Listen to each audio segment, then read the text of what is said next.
Hey everybody, welcome to Analog Stick Radio, brought to you by Bit Cultures, where everything's made up and the points do not matter. I am your host, Mitch, and I will be joined by my lovely manly men here, Dakota. Hello. And Chris. Hey boys. Hey guys, how are you guys doing? How was your week? Let's talk about gaming. Let's talk about what we did this week. What did you do, Dakota? What did you play? This week I played Shovel Knight. I wrote a review for it for Bit Cultures. I had never played the game. It's a really late review, but I wanted to play the base game before the expansion came out, Plague of Shadows. That came out today, actually, at the time of this recording. That game is freaking sweet. Have you guys played Shovel Knight? Tell us about it. I've never played it. Tell us about it. I'll give you a brief. It's a total homage throwback to Mega Man and kind of platformers in general. There's a lot of, retro this, retro that in gaming right now. It's very trendy. But these guys have done it, in my opinion, perfectly. I mean, it's as near perfect as you can get. I had very few issues with the game. It's the ultimate love letter to Mega Man. It's really good. It was short. I finished it in 2 or 3 days, and now I'm stoked to play the DLC that they've released. They funded the game, Yacht Club Gaming, on Kickstarter, and they just hit their goals insanely fast, and I think they overshot them. I think their goal was 75K. Oh man, don't quote me on these numbers, but I think their goal was 75K, and I think they made over 300,000. And so they hit a ton of stretch goals, and one of them was to make some of the bosses playable. So what we're seeing today is the first bit of that. That's awesome. That game looked really interesting. I've been meaning to check it out, but I'm glad that you checked it out for me, so now I don't have to. Chris, what have you been playing over there, man? I've been playing a lot of Graduate School, but that game sucks, man. I've been told it's the worst. It's a very expensive game. So I've been playing a lot of the... Actually, just sticking to mobile, actually, this week, because I'm on the go a lot. I've been playing the Fallout game, the Fallout Shelter. Nice. Fallout Brothel? Yeah, Fallout Brothel, which is kind of like a resource management type game. I think we brought it up last time. Right. I've also been playing, actually... The Evolve free weekend happened. I know I'm going to talk about Evolve again, but I was happy that a lot of people... go again, jeez. A lot of people 2 minutes into the episode and we're already on Evolve. I know. But, they had a free weekend on Steam, so a lot of people came in and they changed up a lot of stuff, so I was having fun with that. And I also played some, which was really weird, I don't know why I wanted to do this, PlanetSide 2. Wow. Yeah, I know, okay. Right? That's surprising. All right, fair enough. I played about an hour of it because I played it a couple of years ago. It's basically a massive multiplayer shooter type game where you choose one of 3 factions, and I mean, I don't know why I played it, to be honest. I don't know what I'm doing. I feel like you have to have you have to be in like a clan to have fun. There's no real missions. I feel it's very open worldy. Sure. Yeah. Hard to make an impact as a single player in that game. Yeah, I'm sure. Definitely.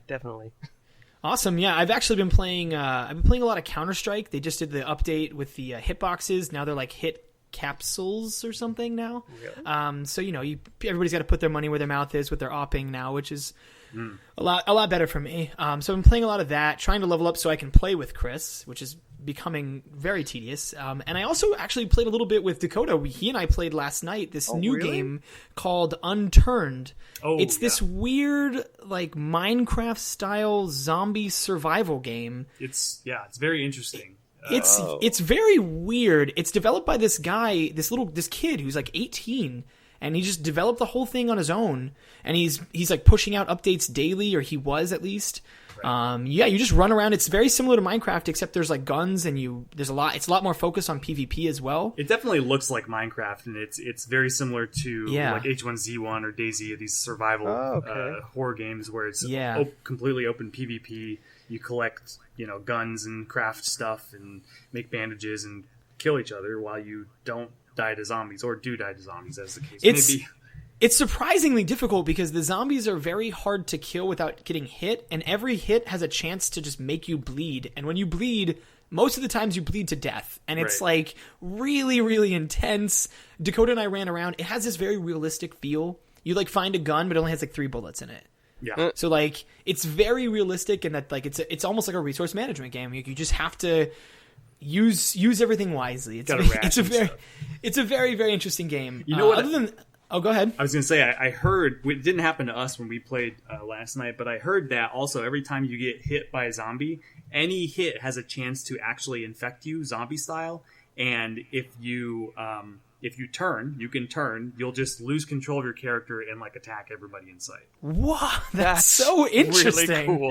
Yeah, I was awesome. Waiting for it to happen. It never happened, but the kind of all we did was bleed to death. Great. Yeah, a lot of bleeding. All we did was bleed to death. But it was fun though. It was very interesting. The graphics were interestingly good. The only thing I didn't really like was there was a lot of like childish writing everywhere, and like the faces had like this childish feel to it. But I mean, the kid's 18, and he's the only one developing. Yeah, he's killing it as a single developer. Like, this game is very, very fun. It's free to play. If you haven't checked it out, it's on the Steam store. Check it out. It's wonderful. There's like a $5 donation thing you can give him to unlock like different facial features and like I think a bigger backpack and more items and stuff like that. It's definitely worth checking out. If you like Minecraft or like any sort of like H1Z1 DayZ kind of stuff, this definitely fuses them together. Definitely. And other than that, I've just been on that League grind, man. Jeez. You still playing League? I can't get out of silver to save my life. There's just always that guy that thinks he's a hero every time. I've been doing a Heroes of the Storm grind actually also. So you know my plight. You know my plight. But I had an opposite. Like I was rank 1, the highest rank you could have, which it's really easy to get rank 1 in that game for some, like, I don't know why, but I feel like if you just play enough, you can hit rank 1. Interesting. But I hit rank 1, and then I had a series of bad times, and I've been in like limbo between 3 and 4 for the past like two weeks. Just that's a bummer. Up and down. I'm still trying to get high enough level to play ranked matches in Heroes. God, Dakota, is this just going to be like an ongoing thing where every week we talk about you not being high enough level? You ask me what us? games I played. I tell you I played Heroes of the Storm, but I still suck balls. I don't understand how you've played Heroes of the Storm, but you're still not high enough level. You know, I don't really. We don't have time to talk you into getting higher level. Let's actually move on to the main topic.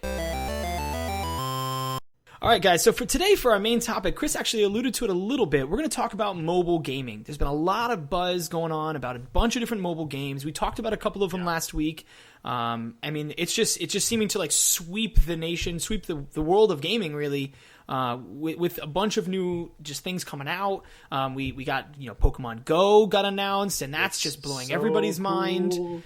Fallout Brothel being like a thing. I mean, there's just a lot of games, and it just seems like mobile integration with game companies is really starting to take off in a bunch of different ways. My question, like my main thought is like, what do we see for the future? Like, where is this headed? Where are we going with mobile gaming? Because we've got Pokemon Go, right? But we don't really know too much about it. We don't really hardly know anything about it. Yeah, we don't really know anything about it. We just know it's going to be Pokemon. You're going to be able to trade. You're going to be able to like battle. But we don't know what the interface is going to look like. It could be just one of those like kind of games where you have a certain amount of like resources that deteriorate and you have to wait for like every hour for them to come back. It could be one of those. Who knows? I think I know. Actually, that was another thing I've been playing, which relates to Pokemon Go, is Ingress. Have you heard of this game? Oh, is it by the guys that are working with It's by Nintendo? Niantic, which are the people who are making Pokemon Go. Right. And so, if it's anything to go by, it's the hey, you know it. It's going to be very similar. And the way Ingress works is you pick a faction, and I've picked the Enlightened, which are you either pick the Enlightened or the Resistance. Mm-hmm. And I picked Enlightened because there's a lot more resistance in our area. Basically, the portals have opened all over the world. It uses Google Maps to map out the world. There's no... The display is basically like a weird techie version of Google Maps. And people, it seems that they... this game came out in 2012, I think, as beta access, with like invite only being the only way to get in from friends and family and stuff.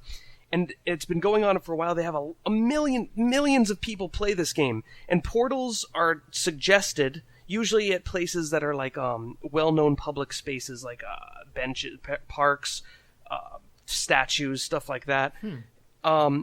You go to these places in the real world, life. Right. Yeah, in real life, and you look at your phone, and you have to have your GPS on and your data, and it uses up so much of your battery. It's unbelievable. But you go to this portal, you see the little portal on your phone. It's not like you look. It's not like where you point your camera at something and see a portal, that's the way it seemed in the Pokemon Go. Right. So I don't know how they're going to do that. You looked on your phone, there's a little portal, and you click the portal, and you could like hack into it to get items, and you can you attack other guys' portals and put up like shield resonators and stuff.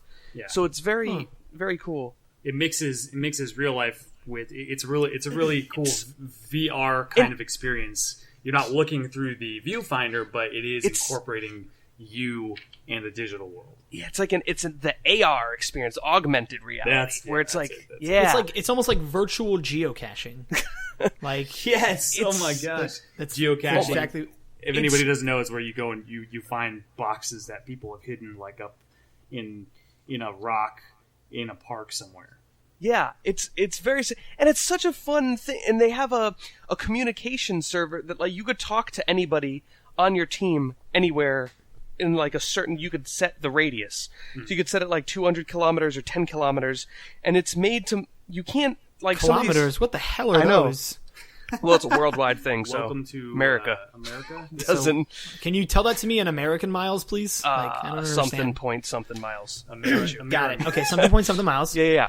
So and then you could talk to these people. So you make a group of friends. You'd be like, not even friends, you just friends on the game, and everybody's so far is really looks like they're really helpful. I haven't really talked to other people. My girlfriend has picked it up with me, and it's really fun. We get in our car, like we were driving back from school, and we're like, I wonder if we drive by any portals on the way back. And we drove by this like the City Plaza area that had a bunch of stores, and there was like a couple fountains that had portals there, and they had like really low health on the shield. So we're like, we're taking these, and we went over and just blew them up.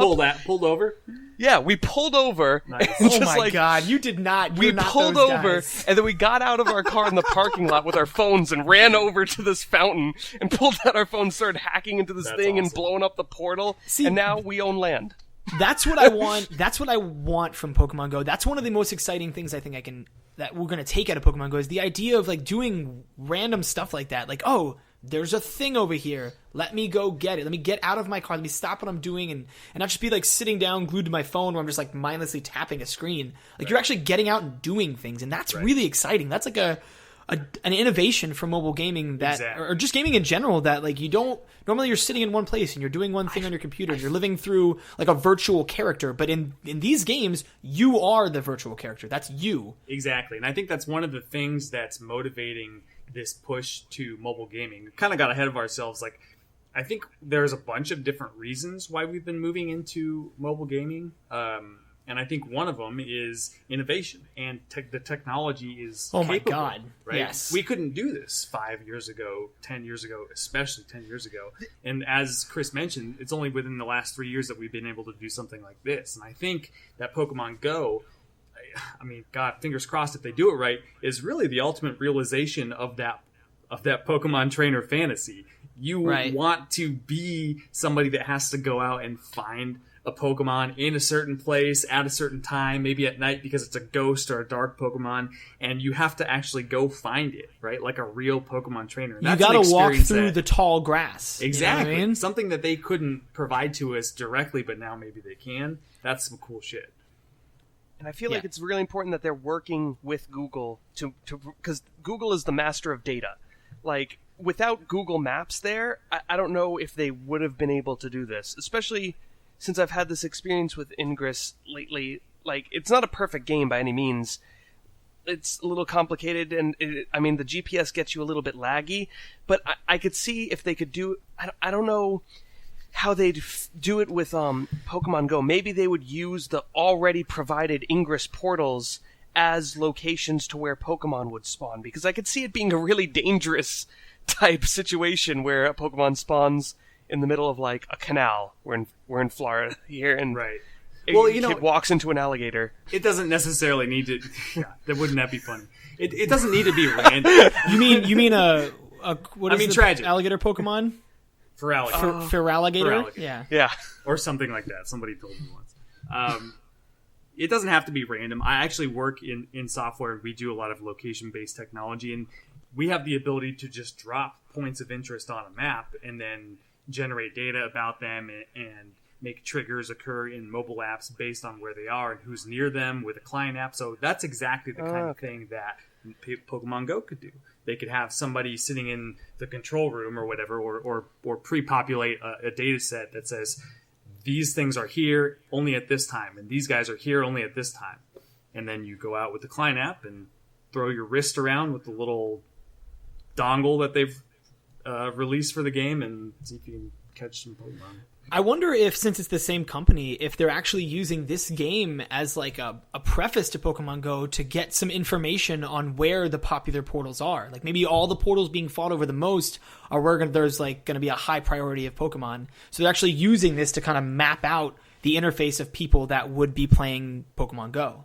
That would be a really good social experiment for them. You know what I mean? It may not have been like an intention to begin with, but it's obviously, now they definitely have the data, right? Exactly. Now they're going, oh, well, all the data we're getting from Ingress will directly correlate with what we're trying to do with Pokemon Go. So I'm sure it'll help. I'm really excited. I think everybody is. I think we all saw the preview and we all dropped our jaws and we're just like, holy shit, right. What do I do? Like, how do I get this immediately? Yep. But then we also have like different games too. We have games like Fallout Shelter, which that game exploded on the scene, just came out of nowhere. And all of a sudden Bethesda just released this game and, capitalizing on all the hype, the hype train building for Fallout 4. It was shortly after they announced Fallout 4, right? Right. They released this game and everybody is just eating it up. I mean, yes. and it's I think it hit like 5.1 million? 5.1 million and the game is free.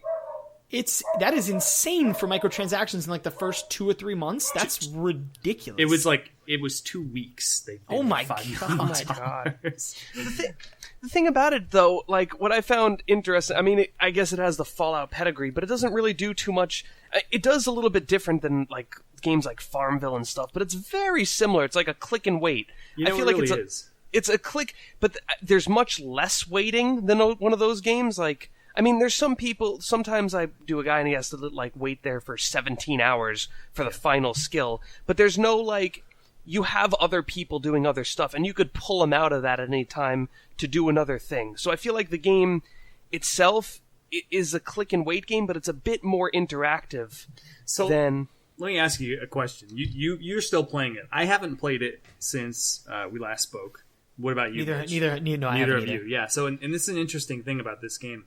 They made all that money in the first 2 weeks of playing, and I'm sure their sales have declined rapidly because me and Mitch, aren't playing the game, and I think we're representative because even though the game is good, it's fun, it's compelling, it doesn't change at all, right? Like, if you have 10 rooms, you play the game in the exact same manner that you play when you have 60 rooms. Yep.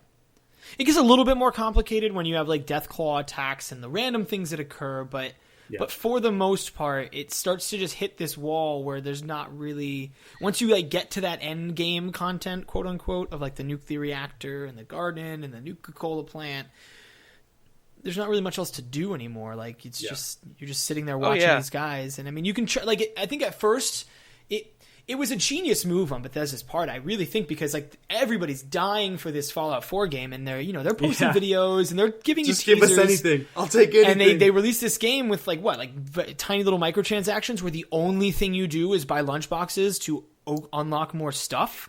And people just ate it up. People just wanted to see all the things. They wanted as much Fallout as they could get to tie them over. Yeah. Hey man, you got any more of that Fallout 4? You got any Fallout stuff? What do you got? Yeah. A random mini game where I watch people build stuff? Yeah, sure, I'll take it. Does it have the guy? Does it have the guy with the thumbs up? Give it to me. I want it. Yep. Bring it here. So I mean, it was a good move. I don't like it's not going to be one of those games that lasts forever. It's definitely not going to like revolutionize it, but it was definitely really crazy to see how quickly it came out. And then how quickly it also fell off. Does that make it a bad game, though? The fact that no, I don't think so. I mean, that's. I feel like that's a whole different kind of territory. What makes a good and a bad game? Like I still play this game, and I think it's a bad game overall, I guess. But like I said, I pull it out while I'm having lunch, or like while I'm walking to class. I click all my stuff, I move some guys around, give some guys like guns, and make people pregnant. then put it back in my pocket. Yeah, As long as you're entertained, right? I guess that's all well, that matters. Dakota, you have to keep in mind, like, you and I are very similar. We're gonna farm the hell out of this game and like grind it out. And I want to see the end game stuff. I want to upgrade as quick as possible. Right. Chris is going to be the other end of the spectrum because he's a lot busier playing graduate school. Right. Well, the problem is there is no. He doesn't have as much time, so the game is a lot longer for him because he's not getting to that end game as quickly. So he's still getting a little bit of that enjoyment. Whereas you and I, we just pounded it out in like 2 weeks. I'm going to interject here because I'm both, and I'm been at the end game. I'm just trying to get to the end of the floor. Like that's the thing. I don't know if there's an my end game Chris. My end game is very different than what you're describing. I think you're running on the hamster wheel, though, dude. I don't think there's a floor to the. No, there's a bottom. There is. You've heard. Yeah, there is seen? a bottom. I mean, I haven't. I heard it from some guy who heard it from some guy. I haven't heard it from down there once. If you scroll down enough, like it won't scroll down anymore. But maybe that's just because you haven't gotten down there. Maybe if you build rooms lower, it just keeps scrolling down. Like, who knows? I mean, I'll let you know in a couple weeks. Okay. So we're gonna keep a close eye on Chris's brothel with the sexy radio station. We're gonna keep a close eye on how I haven't been able to play competitive heroes, and we'll have weekly updates on Chris not reaching the bottom of that. Yes, digging in the ground. Hotel sexy brothel. So Hotel some of the other sexy types of brothel. games we've seen come out recently, obviously the biggest one that everybody knows of is Hearthstone, and that's just a straight mobile port. That's Hearthstone came out from Blizzard as a card game, very akin to Magic the Gathering, but with a lot of Blizzard flavor in it, a lot of the Warcraft and Starcraft flavor. Well, mostly Warcraft flavor in it. Their quality in development. Yeah, it has a lot of that in there, and it's just very simple. It's a lot easier, resource based, and it's very appealing to the eye. It's very aesthetically pleasing. Yes. And they just took it and they released it, first for the iOS platform, and then for the Android platforms later. And that's just a straight port, and that's been seeing booming success. It's like one of the most successful mobile games of all time now, isn't it? Yeah, it was already extremely successful in itself, just as a computer game from Blizzard. They already saw tons of success. Because it's Blizzard. Yeah, because it's Blizzard, and it was a great game. They basically took everything good about Magic the Gathering and put Blizzard shit all over it, and duh. They applied their patented. Let's make this as accessible to as many people as possible. It's very easy to spin on learn. Magic. Yeah, it's very easy to learn, and people love it. What I feel the most compelling thing about this game is, I'm gonna back up for a brief second. The mobile gaming isn't like brand new, obviously. Like, they've been a lot of things. Candy Crush, it's been blowing up more and more constantly. Dude, my girlfriend is a Candy Crush champion. I've never She's played. She's like on level 500 something. Whenever they release new levels, stop, guys. she beats them. Guys, stop! Like I'm a recovering addict. My sister challenged me to this game. She told me, she's like, "Well, you could play, but I'm already at like level 150." This was a while back. Yeah. She's like, "I'm already at level 150. Like, you wouldn't be able to catch up to me." And she said that to her gamer brother, and I'm like, "Oh, really? Oh, yeah. Oh, really?" So oh my god, we can't talk about it. Anyways, Chris. Sorry, Chris. Mobile gaming. Mobile gaming. So it started. It got really big. It got super big with the casual crowd because people don't don't have time, obviously, to play games all the time. Maybe they hadn't been introduced to games like we play in the past. So it's a very quick pick up, play, have fun, get your fix, and put it away. And I feel like since AAA gaming have been able to tap into the mobile sector, like it's kind of required now with so many integrated, how we saw with this Fallout hype train building. Yeah. Like, the game isn't that difficult to pull off. Right. But you need it. They need it to stay relevant so that people constantly pull it out and are remembering it. What I feel like Blizzard did is they made a game for the PC. They ported it over to the mobile, which is the first, and this is the first time ever I feel like something that competitive gamers do that's in their pocket. Like, people can play tournaments for Hearthstone. People did it on a PC long ago and still do, and now they have that access to something like that in their pocket. That's unbelievable. What you're saying is you go to a tournament and they tell you to bust out your phone and you play in a tournament on your phone now. Like, I was going to go to one a while back. Yeah, they're literally like, bring your phone and you just sit next to your opponent and you just That's what I find like amazing about this. Yeah, that's the first time that's ever happened. and not just like little tournaments too. Like I guess at the higher end, they of the call those like fireside gonna... gatherings or something like that. Yeah, exactly. And like obviously on the higher end, they're probably going to play on the PC just to manage any sort of. Well, you know what you're saying, Chris, issues. is it's the first e-sport that's in your pocket, right? Yeah. And as much as I loathe the term and think it's silly to apply to a card game, because that's what. I agree, but it's still at that level. At least it's Sure. the first thing like game at that level that you have access to in a mobile form. Right. You know, it's very interesting because it almost makes it feel more like a card game kind of because it's in your pocket. You don't have to sit at your computer to play it. It feels more like a card game because it's more mobile and you can like bust it out and like play with people. Oh yeah, and part of the reason it feels that way, and I was going to kind of say this earlier, Chris, when you said the word port. This game is not a port to mobile. This game was built from the ground up to be played on mobile. It's very obvious by the way they designed the way you interact with the board to give it a tactile feel. Even on the computer, you click and hold the cards. You see a little hand that grabs, so it actually looks like a hand grabbing a card and placing it on a table. The game was absolutely designed with mobile in mind, and I think definitely, yeah, and I think that's key for me, at least. When I ask myself, what makes the best mobile games? It's games whose interfaces are made with mobile interface in mind, and I think Hearthstone, despite being released on PC first, was designed with a mobile interface in mind, a touch interface specifically. Like in my opinion, if you ask me what the best games are for mobile, they're all like that, where they take advantage of you as a person holding the phone or the iPad. The worst games, in my opinion, are the ones that, like Mario or Sonic or something on the mobile platform or something like that, where they have the virtual joysticks where you put your fingers down and on the fake buttons. Well, but see, here's the thing though, like even those types of games, now we have like a secondary market of these little devices that allow you to play those. I saw one the other day where it like wraps around your iPhone and then it just adds a directional pad and two buttons like a Nintendo controller.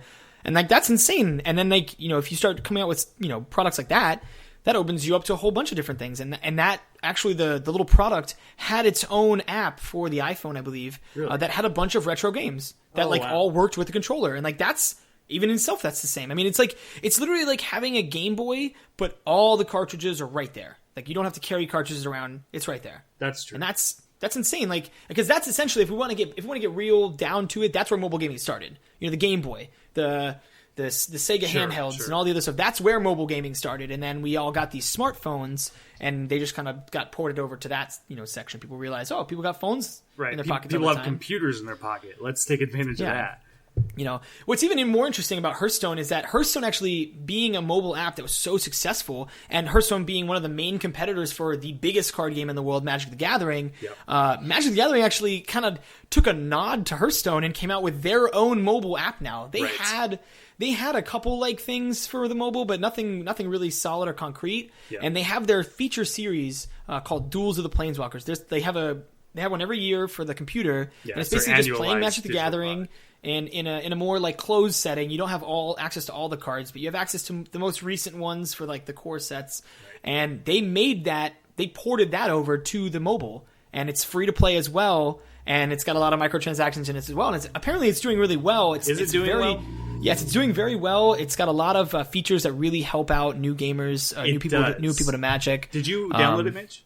I did. I played it for a little bit. I've been playing Magic so long. It's so slow. You just like it is extremely slow. Takes forever, and you're just like just play the card. Just do it. It's very frustrating as a new player. They force you to go through tutorial shenanigans, and I shut it off like mid first match. I'm like, I'm not gonna play a damn land when you tell me to. I want to play the land second main phase, you know? Right, exactly. So, but I think that's very interesting that, I mean, Blizzard, a big company, can obviously compete with Wizards of the Coast, the company that makes Magic the Gathering. They're both big titans of their field, but it was just very interesting that Blizzard, somebody, not even close to a card, industry just like makes this game, competes with it incredibly, and then basically forces it to line up with it. The comparison is really interesting, right? Because they kind of they represent perfectly kind of two methodologies. Hearthstone, while a more shallow game mechanically, was built from the ground up to be played digitally, whereas Magic is much deeper and much more complex and is a much more, well, I don't want to fillet the game, but it's more challenging, and it's a better game in and of itself. But if you're talking about playing Magic Online or playing Magic Duels of the Planewalker. It's a clusterfuck of rules. Far worse than Hearthstone. Holy shit. Far worse. Because like you said, it was not built to be played on the mobile. It was built to be played person to person. Yes, well, I feel like that's... Go ahead, Chris. Go ahead. I felt like that's kind of Blizzard's thing though lately. Like it is. They built World of Warcraft out of EverQuest and Ultima ideas and made it more accessible to a lot more people. Not exactly all the way, super casual, but they've taken something into consideration that's very important, and that's user experience. They're almost like a user experience company more than they are a gaming company, right? Not to say that they're not a gaming company. Oh, yeah. Of course they are, but their niche is user experience, and if you can perfect user experience, people will just come to your games. Right, and that's what we're seeing with Evolve. I mean, we could rant about Blizzard all day, but I mean that's what we're seeing with mobile gaming with Hearthstone. Yeah. And I mean, we even have so we have like the Hearthstone type games where they're just completely being ported over. Hearthstone and Duels of the Planeswalkers, just games being ported over to the cell phone, kind of like nodding to all the mobile success that games like Fallout Shelter and other games are having. But then we have games, very interesting kind of mobile integration style game like the Evolve mini game. Chris, you've been playing that a lot because you play a lot of Evolve, obviously, where it's like its own little Candy Crush style mini game, but it actually allows you to unlock extra features in the standalone like regular game, and that's a really interesting take on mobile gaming. Actually, I liked it. I haven't played it lately. I like what it did, even more than that. Like I really liked the game. Actually, it wasn't just a simple Candy Crush ripoff. Like it had. I'm not going to get into it, but basically, like when you did. It was actually like kind of not complex, but a little more different than just matching. Like, well, yeah, it wasn't just matching, but it was the style. That was the style of the game. Yeah. It was match stuff together, things happen. Match 3, and you shot people and stuff, and it was really cool. I really liked it not only had the game, and you had they had some challenges where you could win skins for Evolve, the main game, like when you linked it up, which was very cool. I like how that's a big thing that AAA games are doing now. They have to do it to survive, to keep their game relevant. Like I said, you have to be playing it outside of the game and be like, oh yeah, I want to go back home and play the real thing now, and then maybe I'll spend money on the DLC later.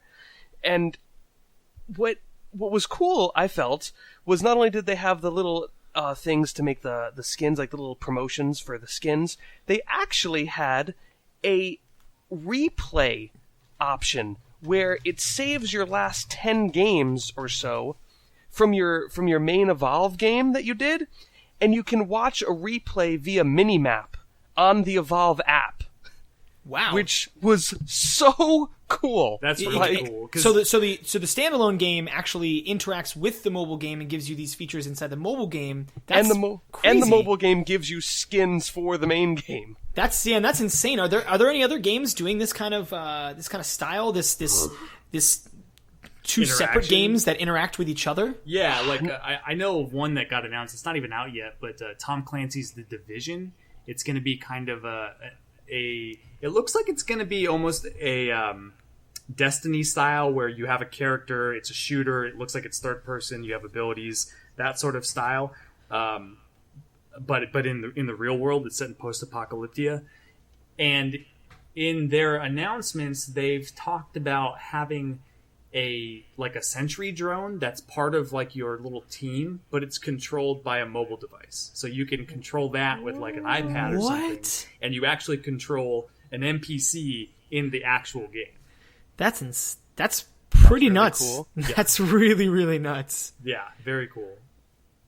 I mean, I think this is like a really interesting kind of niche thing that mobile gaming is doing now. Kind of, some of them are just creating their own games, some of them are porting, and then some of them are just kind of having two that are interacting with each other.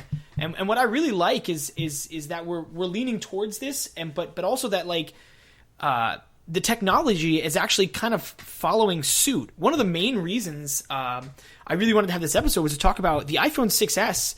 Just got released, like a week ago or 2 weeks ago? And one of the big features of the iPhone 6S was 3D touch. And that is huge for everything involved, obviously, but specifically for mobile gaming. Because as you were talking about, DK, those games where they have the joypad and the buttons on the screen, right? You can't do those, like you can't touch both, right? at the same time. Like you couldn't. If you're playing Mario, for example, you can't push left and push B at the same time. You can. What you can't, so that you can, and that's because of multi-touch. And actually, let me tie that into what you're saying. When the iPhone technology first introduced multi-touch, the ability to touch on the screen in more than one place and pinch and zoom and all that crap, that all came with multi-touch. That allowed that level of fidelity with interacting with the phone. What you can't do, though, what you might be getting at is you can't leisurely, comfortably rest your fingers on the screen because that'll register as a button press. But now, with 3D Touch, you will be able to. Right, and that's going to open up a lot of different doors. I mean, like the iPhone 6s is going to have it. I can only assume that the next version of the iPad will also have it. I mean, that's going to open up. The iWatch already has it too. And for those of you that don't know, 3D Touch means that they are going to incorporate pressure sensitivity onto the phone screen. So resting your fingers is a different input event than pressing harder.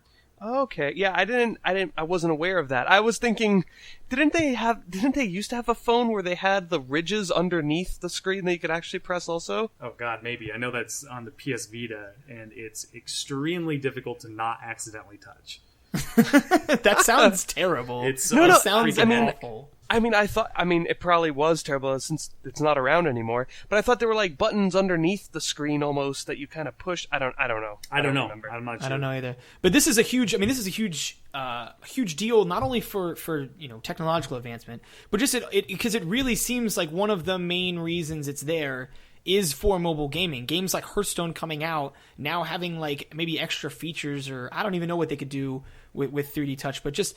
I guess Apple rather, realizing that mobile gaming is a big thing now. It's actually very lucrative market, and developing technology that will support it. That's big. That's big for mobile gaming in itself. God, and that's something that it's easy to forget. But all of these success stories with mobile gaming, Fallout Shelter, Angry Birds, Evolve, Hearthstone, they all profit Apple if they're sold through the iTunes store.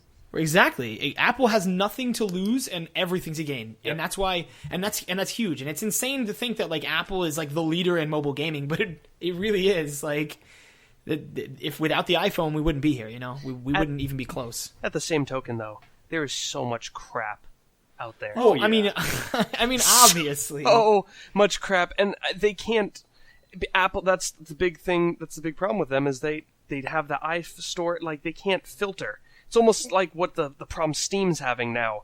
They can't filter the absolute shit fast enough. Yeah, it's funny. I mean, iTunes has a pretty strict process you have to go through to publish an app through them. They're not going to filter a game because it's bad, though. Because I mean, even if some crappy match 3, the 3,000th match 3 that you've seen in your lifetime is released for 99 cents and it absolutely sucks, when you buy it, iTunes gets 30 cents. So, exactly. So exactly. They have again. It's another read. They have nothing to lose. Like they'll let it sit there, and who cares? You're not going to see it very often because it's probably going to get downvoted into the ground. But all the 99 cents that they do make, maybe if that game makes $1,000, they make $300. And if they do that like 1,000 times, something that you can do though, as a gamer who's interested in mobile, if you don't already, is go find a good website that'll kind of curate that kind of stuff for you. The one I tend to check occasionally is Touch Arcade, and they're just a gaming news site that covers mobile gaming exclusively. Yes, so shout out to them. They're helping the world weed through the shit. So I mean, this is insane. Like mobile gaming has really, really taken off. I mean, it's gone to some serious levels with Hearthstone, with these Evolve games, with the Fallout Shelter game, and now Pokemon Go, not only being a mobile game, but a mobile game that has its own like widget, just specifically just for the mobile game. Like that this is blowing my mind how like lucrative these mobile games are becoming. And now you even have companies like Square Enix saying, we're just going to focus our shift just strictly to mobile games. Like that's a big nod to mobile gaming. Right. Square Enix has been kind of crapping the bed when it comes to their console releases. Like their last several Final Fantasies have been not well received. I think the last Final Fantasy game that was really well received was probably 12, not counting their MMOs, 12. Of course. Their MMOs are doing quite well. They just released an expansion, but 13 and the 213 sequels were kind of lukewarm in their reception. 10 was even lukewarm, and I actually liked that one quite a bit. 10 was lukewarm? No way. Final Fantasy X is one of the better ones, man. Come on. I like it a lot, but they released a silly sequel again with it. Oh, well, yeah. I mean, they had their heyday, man. Like, obviously back in the old school days with 3 on the SNES, all the old titles, and then 7 being the first one on kind of that middle gen. It was on PlayStation 1. 7, 8, 9, they were just, like, raking in the cash, and they've seen, like, a very noticeable decline, right? On the flip side, they've been releasing mobile games like crazy and just making bank.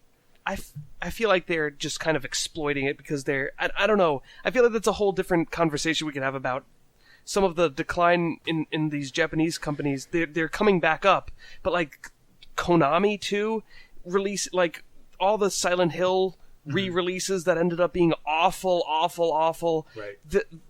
They at least have, the new Metal Gear Solid that came out, but they've been trying to move into mobile as well. I think they have some kind of ridiculous Silent Hill slot game.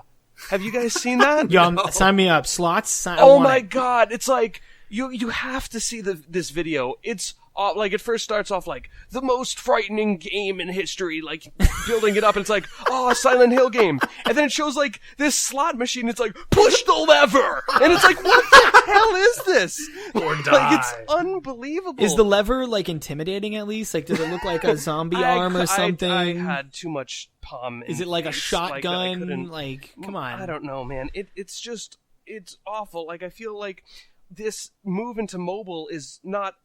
It could degrade some of these companies that aren't. I feel like it's ruining their creativity because they're just like, oh, let's make a quick buck. Let's not work on something like a masterpiece anymore. Let's just throw out a bunch of these easy to make freaking slot games. Yeah, but like, do we really want those companies making our mobile games or even our console games for that matter? Like, I want my companies like Blizzard, like, who are gonna put everything into it all the time. Well, Hideo Kojima from Konami, he did all the Metal Gear Solid games. They're just letting him go. They've been having a shitty relationship, and now they're just doing freaking slot games. That's like the gaming culture will weed them out. Like, if you release a shitty game, we're not going to play it. Like, it's very obvious. Like, yeah, you would hope so, but it's almost the next step of the crappy annualized game. Like, what you just said, Mitch, is we want to play a game that's released like ones that Blizzard releases, where they don't release a game a year on the day just because that's what they do, like Call of Duty or Assassin's Creed. They release games when their games are finished because they want to put as much love and care into them as possible. And so it's like, if they are on one side of the scale and annualized games are somewhere in the middle, it seems like releasing craptastic mobile games to make an easy buck is like on the far side of the scale. Yeah, but they're not going to make an easy buck. Like, are any of you going to download this game if they make it? If they charge anything? But that's because we're in the know. It's not going to be somebody who, like who knows that this is coming out. Somebody who has never heard of it before and sees Silent Hill something. They're like, oh man, all the Silent Hill games are great. And it's just they're going to eat it up at first, and they're going to wait. What the hell is this? And even if you don't take like that crappy slot machine game as an example, but just take what Square Enix is doing, that's a company that in the past was one of those, we're going to dedicate all of our time and love to a console game kind of companies, and now they realized, hey, wait, mobile games are much more low effort, much less effort, and we can cash in on them too, so why don't we just do that instead? I don't know, man. I think that like Hearthstone is like the wave of the future, right? I think that they really, really set the bar for the mobile platform, right? Yeah. They raised the bar for what you can do. So much so that like it just blows my mind. As like a very competitive Magic player, Hearthstone like just blew my mind with how much success it's having and how much it's just crushing Magic the Gathering. It's insane, and that's because of Blizzard's entire business model and how they handle gaming. So my question to you guys is like, where do we think this is going? Like, what is if the bar is Hearthstone, right? Like, where can we go from there? I don't know. I think I can only hope that everybody doesn't just move. It's not just black and white. It's not just we were once console and now we're mobile. I hope it's just going to be that some companies will dabble or that they'll port or something like that. Because, I mean, let's be honest, console gaming isn't going anywhere. I just hope that we don't see... Basically what we're going to see, Mitch, is companies that are not being successful on the console might try to move to mobile. And if that's the case, all that means is people that were making bad console games now aren't going to. That's okay. That's fine with me. Yeah. Hell yeah. Sign me up. I think it's also going to lead to what I'm excited to see is, and this is a question that I can ask for you and everybody at home listening. Like, you guys can also leave your comments for this, because this is a very important question. This is something I've been thinking about for a while. Like, do we think that mobile gaming is going to eventually, like, and I mean, when I say mobile gaming, I mean gaming for your cell phone or like iPad, right? Like for something not normally meant for gaming. Do we think it's going to end up like crushing like the Game Boy market, like that handheld game market? Because I mean, I honestly don't see how like a Nintendo DS is still in business with how much success games like Hearthstone are having. I feel like eventually we're going to get to that point where the technology is going to become so advanced that your phone's just going to be a Game Boy DS. So there's no reason to have one. The thing about that, however, is that Nintendo has the quality. Like, these mobile games, I mean, there might be a point where people are spending a lot of time on mobile and making these but I feel like the advantage the 3DS has is that it's made for games. Exactly. Like, it has the layout, and there's so much quality. Like a Professor Layton game, I'm sure you could probably put that on mobile. You could 100% put that on mobile. But what kind of team is assembled right now to make one on mobile? Right. Well, what if Nintendo did a nod to mobile gaming and made like a Game Boy that like was for your iPhone, right? Like that, like wrapped around your iPhone, and that was your Game Boy.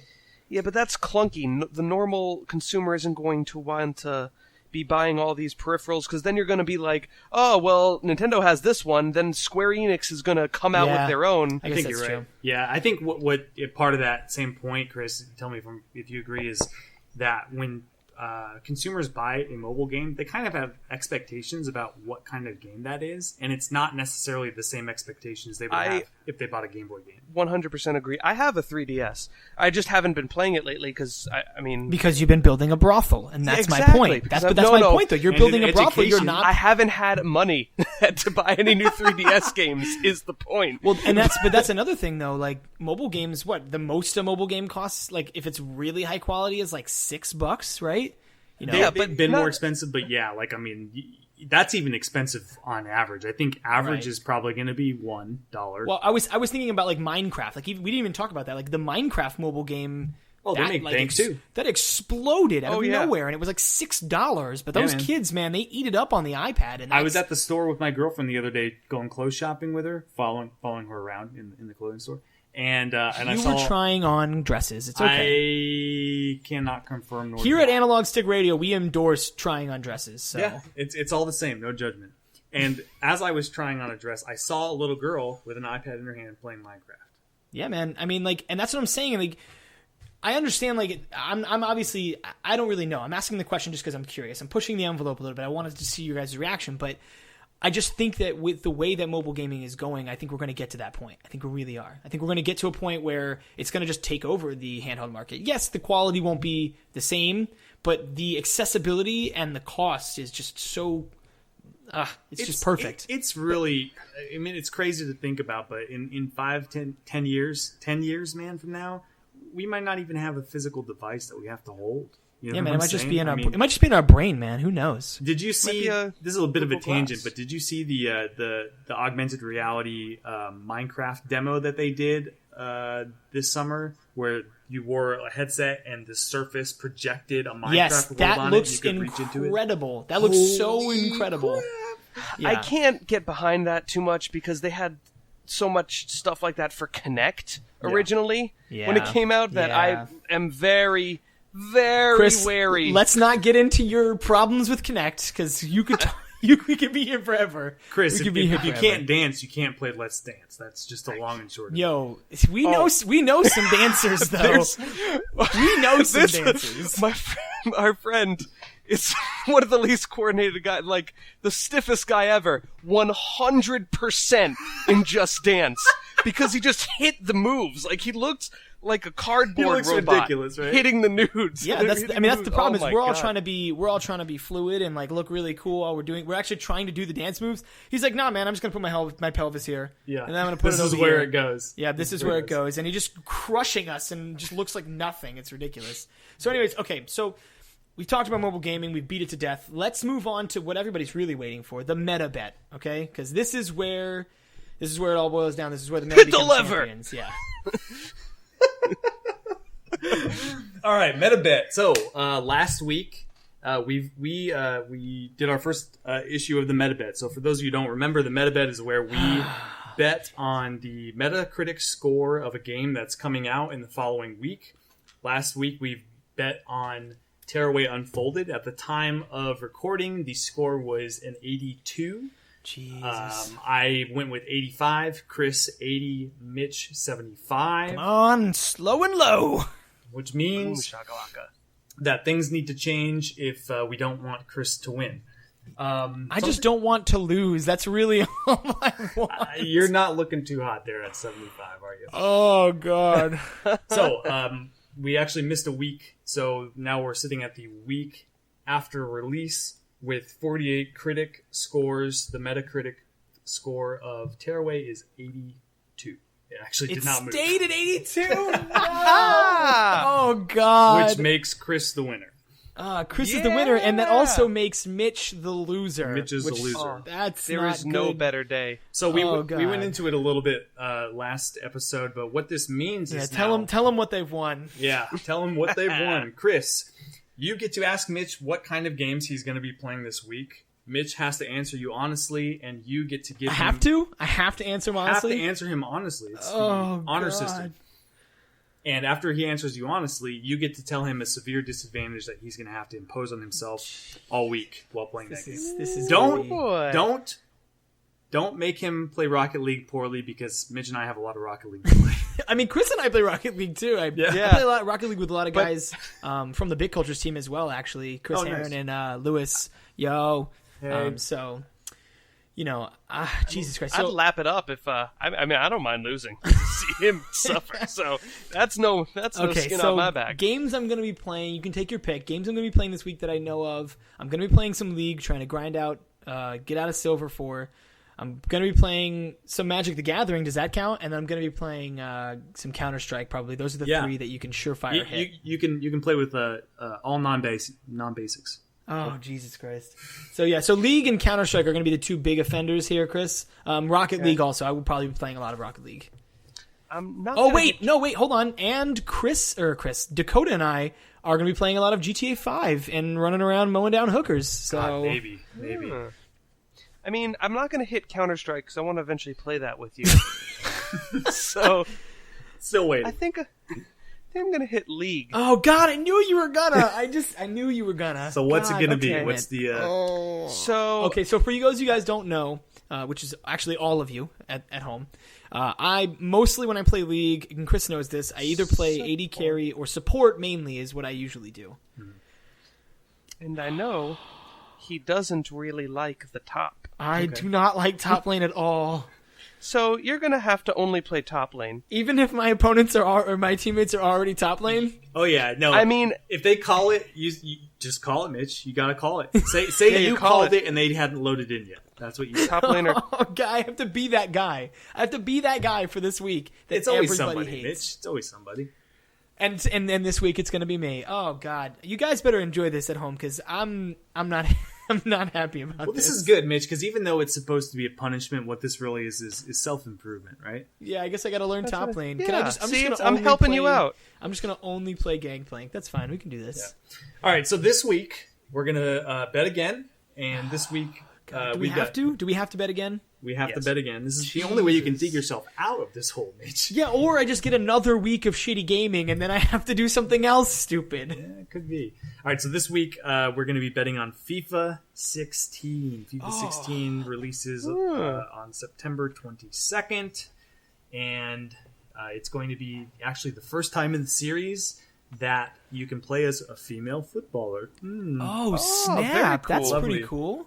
Lovely. So, do they have a bonus in the game where if you beat a Brazilian team 7-1, they all just start crying in the stands? Is that a thing? I think they did implement that. Yeah, I think they did implement that. Okay, so everybody write down a score privately. God. I'm going last this time. Okay.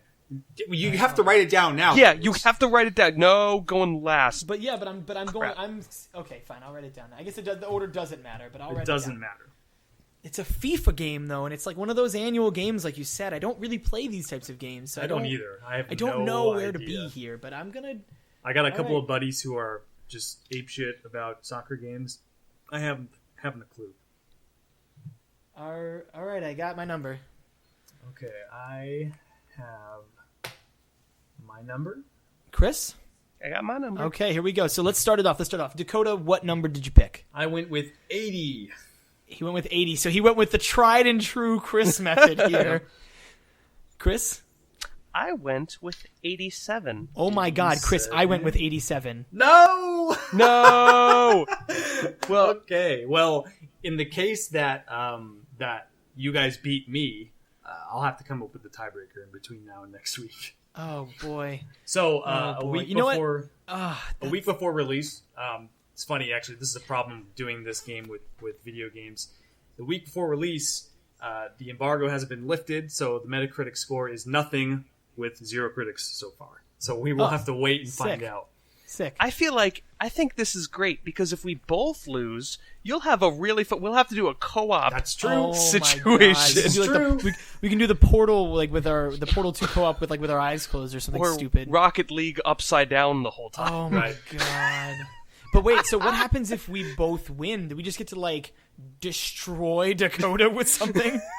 If you guys both win, we have to figure out a way to tie break you guys from first place. So one of you guys will win and one of you guys won't. I'll think about it. And we'll yeah, I mean, guys at home, if you have any suggestions, please feel free to comment on it any way you can and let us know. We have no idea. This is actually unprecedented episode 2. Episode 2. We've already hit a tie.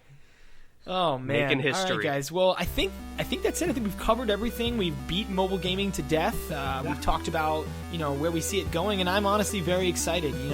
I love playing Hearthstone on my phone. I loved making a brothel, and it's been great. If you guys have enjoyed it, please go check out Bit Cultures if you haven't been there yet. We're connecting old gamers with new gamers. We got all sorts of articles about old games, about upcoming games. We have a spoiler coming out about Metal Gear Solid 5.